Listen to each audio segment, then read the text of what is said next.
There's been a lot of talk about Dornoch over the course of the Derby Trail, and for good reason.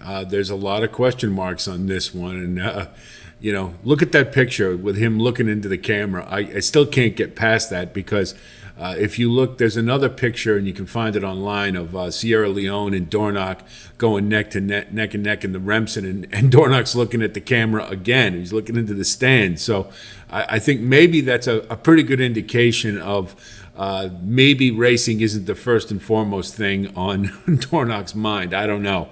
But anyway, he's owned by West Paces Rating and others, and trained by Danny Gargan, a good New York trainer.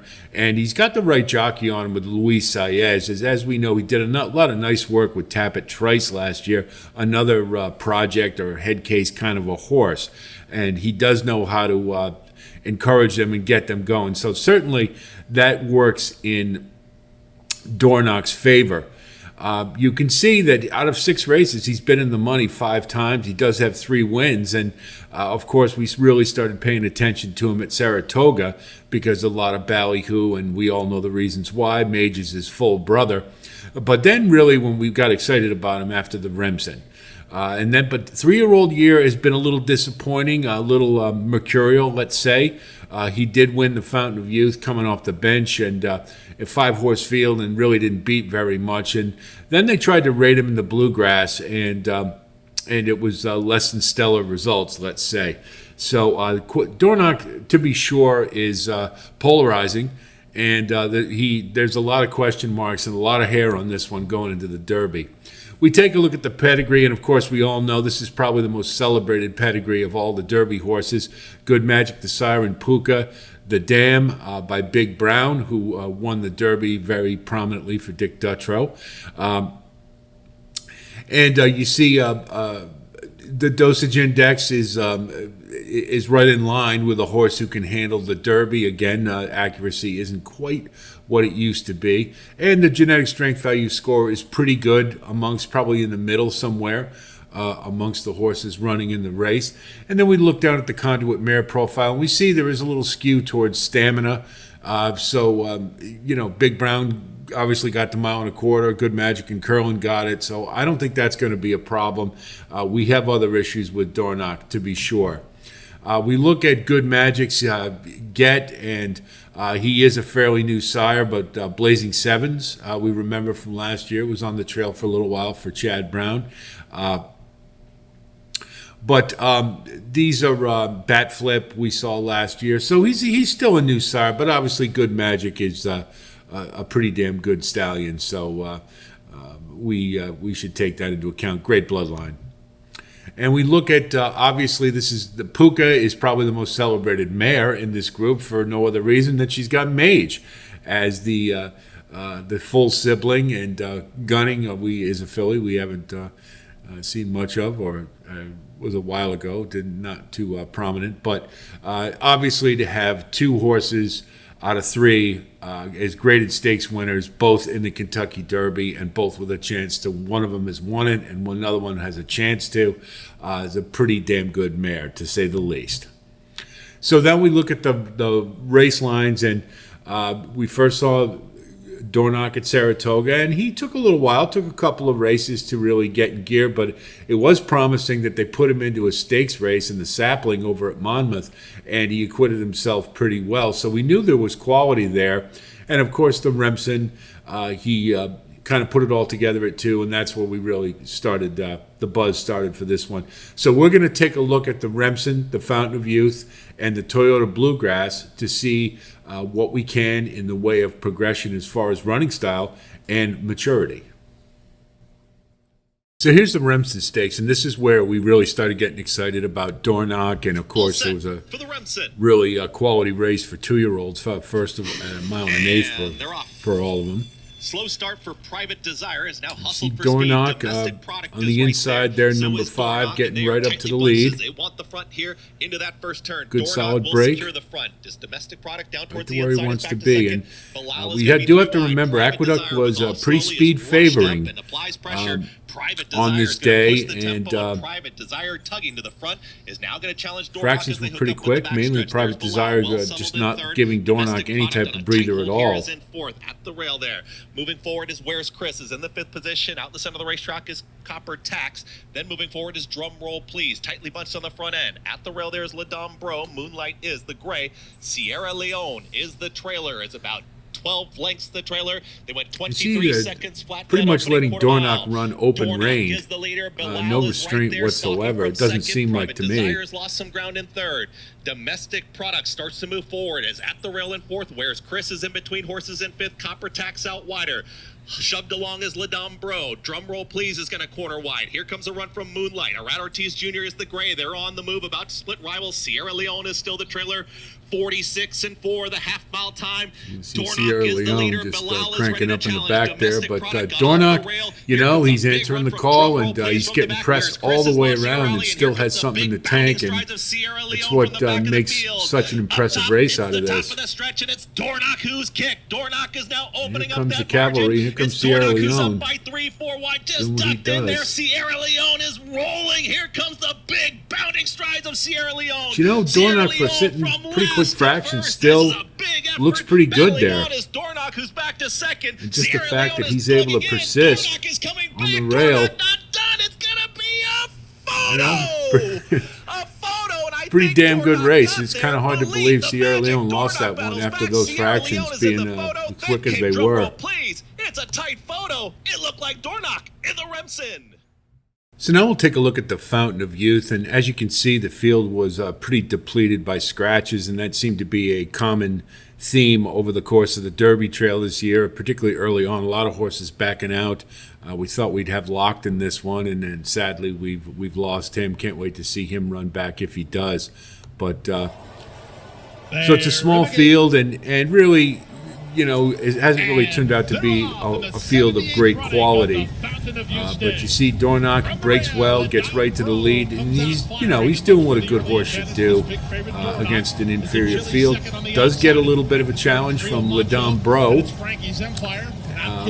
who ran huge in this race, but turned out to be kind of a flash in the pan, really didn't build on it.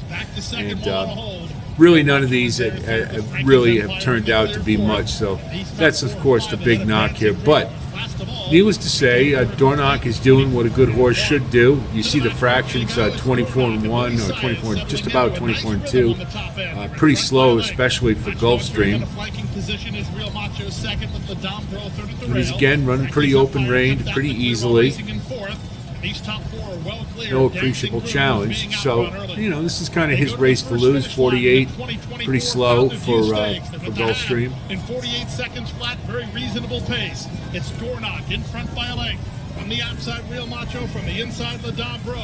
Frankie's Empire giving the green light to launch a 4-wide bid. See, Ladom Bro just wouldn't quit in this race. Boy, did he run huge. Ladom Bro tries to quicken up on the inside of Dornoch. And he's quickening up a little bit. The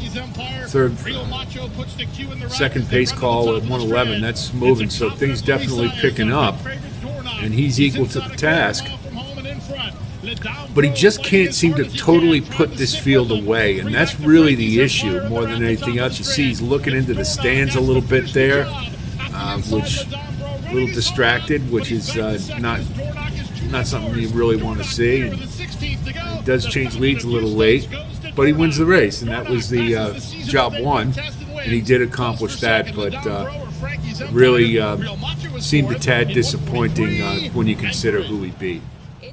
So now we'll take a look at the Bluegrass Stakes, and we did know in advance that Danny Gargan had mentioned he was going to try to rate Dornoch in this race, and he would have done it in the Fountain of Youth, but for the scratches. So obviously they needed the points to ensure a Derby berth, so they just sent him to the lead. But here they can play around a little bit, I suppose you could say. So having him rate. But it appeared, it just kind of took him out of his wheelhouse. I mean, this horse just kind of needs to be up on the lead.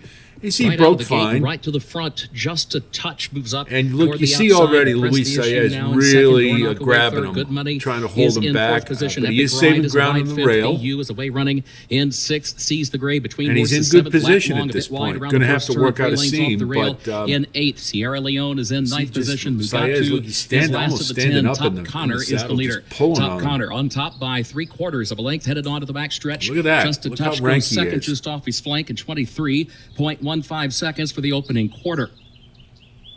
And then further back, Epic Ride is third by But of just course, a there neck. was pace Dornoch in is this fourth race. against the We rail, know we just had 2 lengths Connor, off the lead, gap of 2 one more. in there BU for that sneaks up the purpose rail for into Sierra the fifth Leone, and he position. did Good his money, job. sixth on the It's outside. gonna be a nice horse He's later followed on, by I think. Seize the Gray in seventh. Lat Long is 46 eighth. and 2. Mugatu is ninth, and Sierra Leone is last of 10, facing a lot of traffic to deal Speed with. has on the been far turn, favorable at 46, Keeneland, too, so 0.48 that's, seconds. The time for that you know, first at half this mile. point, Top Connor, the leader. look at he's- Top or Top Connor Connor, leads a I'm length sorry. and a He's half. getting Just a away, touch and is second Dornoch, by a length to Epic Ride, who's third a half length. Dornoch is staying still up very there. fourth to the inside, and BU is in fifth and still 7 lengths off the lead. Now Sierra is Leone getting into him is to toward the center of get the him pack, going. looking toward the outside. 8 lengths to make up, just over a quarter mile to go. Top And this is Connor where is he the needs leader. to make Epic a move, Ride and swings wide, he- just a touch he's between getting into horses. position to Dornoch do has to so. shift lanes along with Sierra Leone. That pair out in the center of the track, still 5 lengths off the lead as they move by the 8th pole. Just a touch has taken the It lead just from flattened Top right out, Connor. and, Sierra Leone is running on from the outside.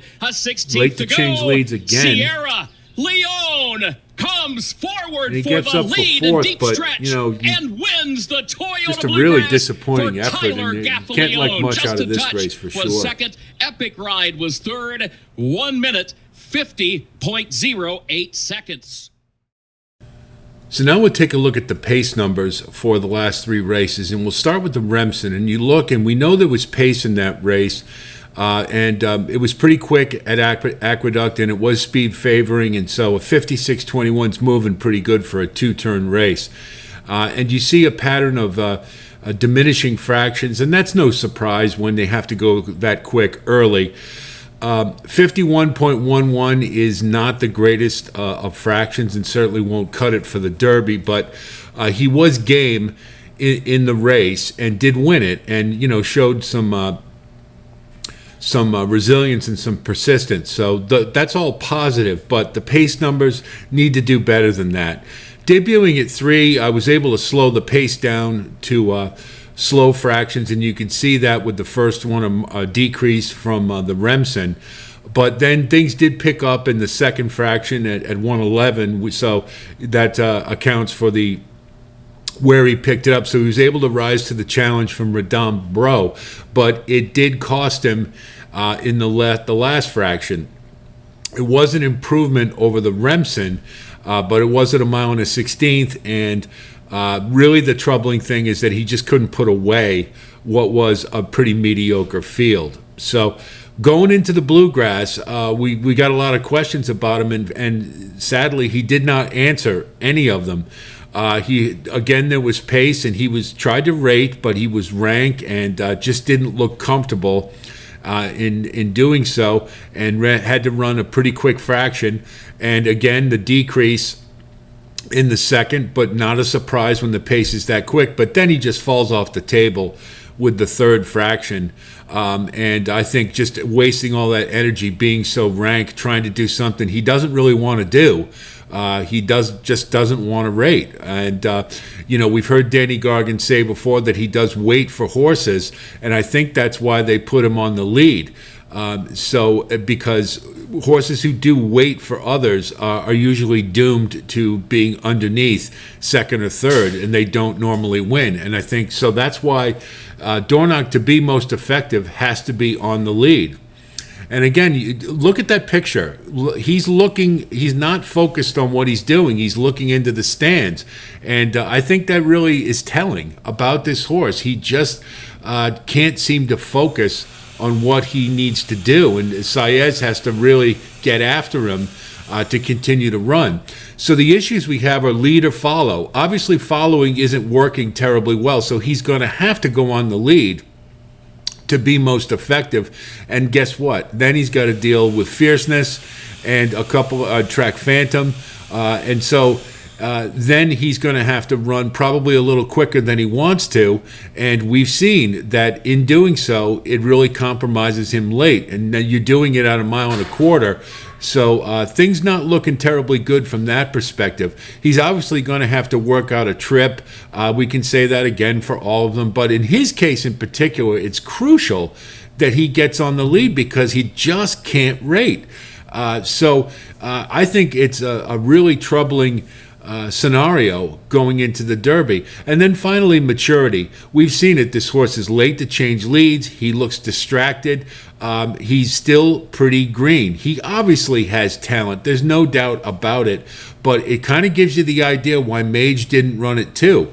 At being full brothers, it may be a thread that goes through the get there. So to me, Dornoch is a horse that really is hard to like going into the Derby. And he's really going to have a lot of help with some troubled trips or some bad breaks or something for him to get on the lead and be comfortable enough to win the Derby. So pretty down on Dornoch heading into the first Saturday in May.